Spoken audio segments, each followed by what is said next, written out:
آج کی اس ویڈیو میں فرار کے دیگر 6 دروازوں کی طرف آپ کی رہنمائی کروں گا۔ فرار کا 7واں دروازہ مجھے کسی نے بتایا ہی نہیں۔ دفتروں میں بھی کئی لوگ شکایت کرتے ہیں کہ ان کا باس انہیں ان کی کارکردگی کے نتائج سے بے خبر رکھتا ہے۔ اگر وہ واقعی سمجھتے ہیں کہ یہ بات ان کی پروموشن، مستقبل اور کیریئر کے لیے اہم ہے تو وہ خود نتائج پر نظر کیوں نہیں رکھتے؟ نہ جاننے میں آپ کا موج میلہ چلتا رہتا ہے اور جاننے کے صلے میں تکلیف حصے میں آتی ہے۔ بہتر یہی ہے کہ سکون کی چادر لمحہ بھر کو اتار پھینکیں اور جس چیز کی آپ کو تلاش ہے اسے پانے کے لیے نکل کھڑے ہوں۔ اگر آپ اپنی کارکردگی کے نتائج سے خود ہی آگاہ رہتے ہیں اور اس بارے میں اپنے جائزے کو اپنے باس کے سامنے پیش کر کے اس کی رائے مانگتے ہیں تو باس کے لیے یہ ایک انتہائی خوشی کی بات ہوگی۔ اپنی کامیابیوں اور ناکامیوں کو باس کے سامنے رکھ کر آپ اس کے کام کو آسان کر رہے ہوتے ہیں۔ نہ جاننا آپ افورڈ نہیں کر سکتے۔ زندگی کے سفر میں سوتے ہوئے جانا یا مکمل طور پر موجود نہ رہنا بہت بڑا مہنگا سودا ہے۔ اپنے ارد گرد کے ماحول پر کڑی نگاہ رکھیے، جسم کی ہر ایک ہڈی سے سننا شروع کیجیے اور وہ سب خود سے جاننے کی کوشش کیجیے جس کا آپ شکوہ کرتے ہیں۔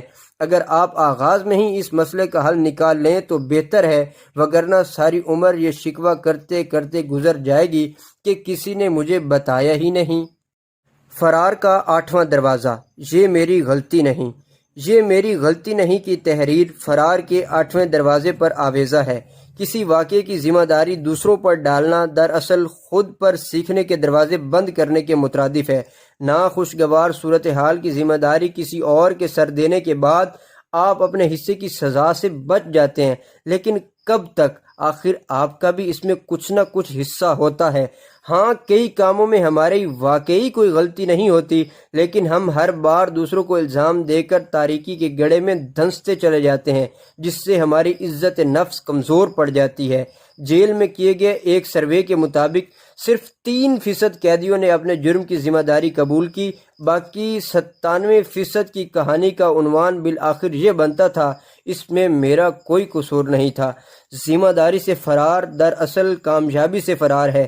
اس کے برعکس اگر آپ خود سے یہ سوال کریں کہ اس صورتحال سے میں کیا سیکھ سکتا ہوں تو آپ کی زندگی کی سمت ایک لمحے میں بدل سکتی ہے۔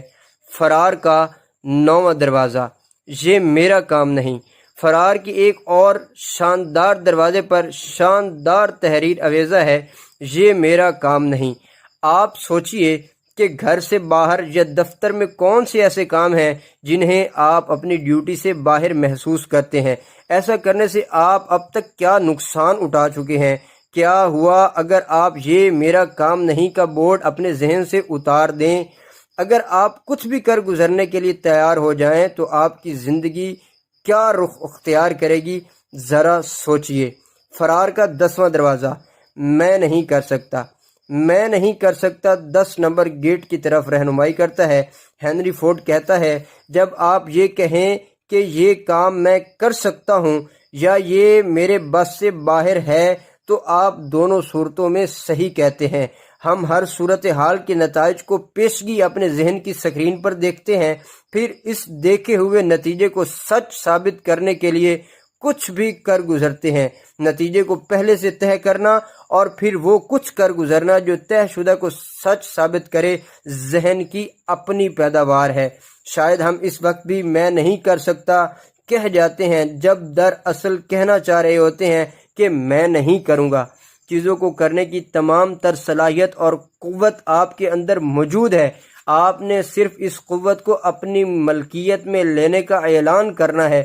میں چیک نہیں لکھ سکتا، میں ورزش نہیں کر سکتا، میں ریاضی نہیں سیکھ سکتا کہ بیانات سننے کے بعد نہ کر سکنے اور نہ کرنا چاہنے میں فرق ضرور ڈھونڈیے۔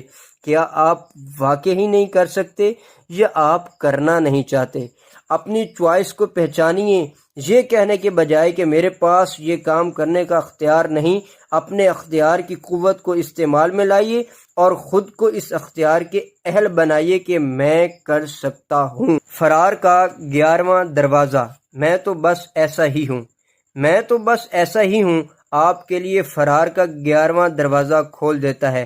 میں جیسا ہوں صحیح ہوں، مجھے مزید تعلیم کی ضرورت نہیں، میں مکمل ہوں، آئی ایم پرفیکٹ۔ اس طرح کی سوچ کا مطلب ہے کہ بندہ اپنی پوزیشن سے ذرہ برابر ہلنے کو تیار نہیں، اپنی ذمہ داری سے مفرور ہے اور دوسروں پر انحصار اس کی عادت بن چکی ہے۔ شاید اس وقت وہ یہ بھول جاتا ہے کہ ہم انسان درختوں پر لگے پھلوں کی مانند ہیں، ہم نشو و نما پاتے ہیں یا پھر ہم گلتے سڑتے رہتے ہیں۔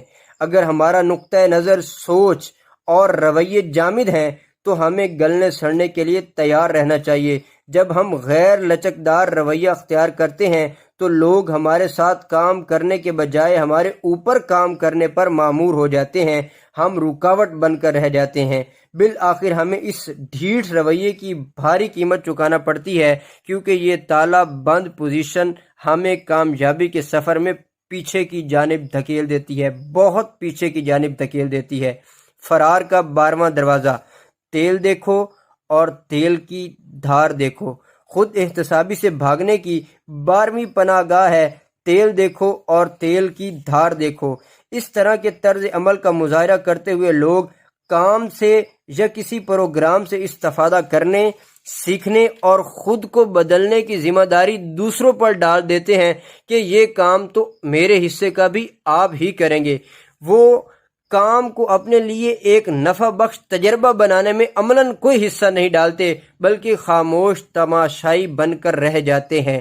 بزنس اور تعلقات میں اس طرح کے لوگ صرف نقص ڈھونڈتے رہتے ہیں، اپنی امداد، تعاون اور خیر سگالی کے جذبات کو روکے رکھتے ہیں، اور جب صورتحال بگڑتی ہے تو فخر سے کہتے ہیں میں نے تمہیں پہلے ہی نہیں کہہ دیا تھا۔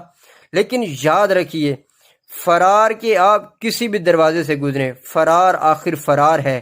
ایک وقت آتا ہے جب آپ کو حقائق کا سامنا کرنا ہی پڑتا ہے۔ احتساب سے بچتے بچتے، ذمہ داری سے بھاگتے بھاگتے آخر آپ تھک جاتے ہیں، اور کبھی نہ کبھی تو آپ کو اپنے ضمیر کی عدالت میں آنا ہی پڑتا ہے۔ اپنے جسم و ذہن کی سلطنت کے اچھے حکمران ہونے کا ثبوت دیجیے، اپنی صلاحیتوں کی کمان اپنے ہاتھ میں لے لیجیے اور زندگی کو مکمل احساس ذمہ داری سے گزارنا شروع کیجیے۔ پھر دیکھیے کہ کس طرح کامیابیوں کے آسمان آپ کے پیروں تلے بچھتے چلے جائیں گے۔ Thanks for watching the video. Like, comment and share the video. Subscribe my channel and hit the bell icon. Thank you so much.